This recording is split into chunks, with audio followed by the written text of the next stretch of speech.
राजस्थान में एक छोटा सा गांव था जिसका नाम था रामपुर। रामपुर में मोहन अपनी माँ सावित्री के साथ रहता था। उसका घर मिट्टी से बना हुआ था, छत पानी से टपकती थी, लेकिन माँ का दिल साफ और बहुत बड़ा था। मोहन बचपन से ही गरीबी से परेशान था। वो हर दिन अपनी माँ से कहता था, माँ मैं भी एक दिन बहुत बड़ा अमीर आदमी बनूंगा और इस छोटे से गांव को छोड़ दूंगा।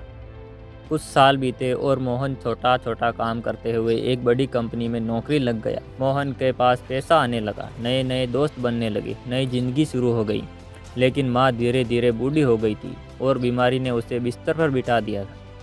एक दिन मोहन के पास अचानक एक फ़ोन आया और सुनाई दिया, जल्दी आ जाओ, तुम्हारी माँ की तबीयत बहुत खराब है। मोहन भागता हुआ अपने गांव आ पहुंचा। गांव में माँ की सांसें धीमी चल रही थी।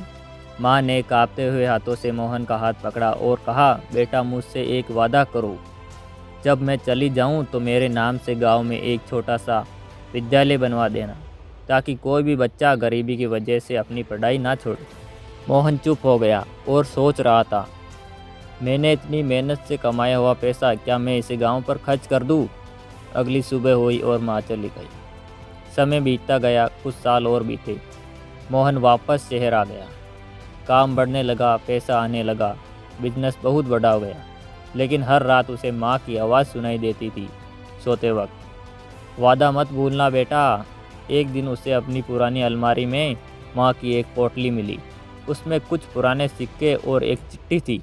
बेटा ये पैसे मैंने तेरी पढ़ाई के लिए जोड़े थे। अगर कभी तू बहुत बड़ा आदमी बन भी जाए तो इन पैसों को ज़रूरतमंद बच्चों में बांट देना और उनकी मदद करना। राघव की आंखों में आंसू आ गए। उसे याद आया वो दिन जब माँ खुद भूखी रहकर उसे खाना खिलाती थी। वो रातें जब माँ ने अपने गहने बेच दिए थे उसकी फीस भरने के लिए। कुछ महीनों बाद उसी गांव में एक बोर्ड लगा। बोर्ड पर बड़े अक्षरों में लिखा हुआ था, सावित्री देवी प्राथमिक विद्यालय। पूरा गांव इकट्ठा हो रखा था। सब मोहन को देख रहे थे। मोहन ने मंच पर खड़े होकर कहा, आज मैं जो भी हूँ अपनी माँ की वजह से हूँ। अगर हर माँ की आखिरी इच्छा पूरी हो जाए तो कोई सपना अधूरा नहीं रहेगा। भीड़ तालियां बजा रही थी, लेकिन मोहन की आंखें आसमान की तरफ थी, जैसे वे आसमान से कह रहा हो, माँ आपका वादा पूरा हो गया है माँ।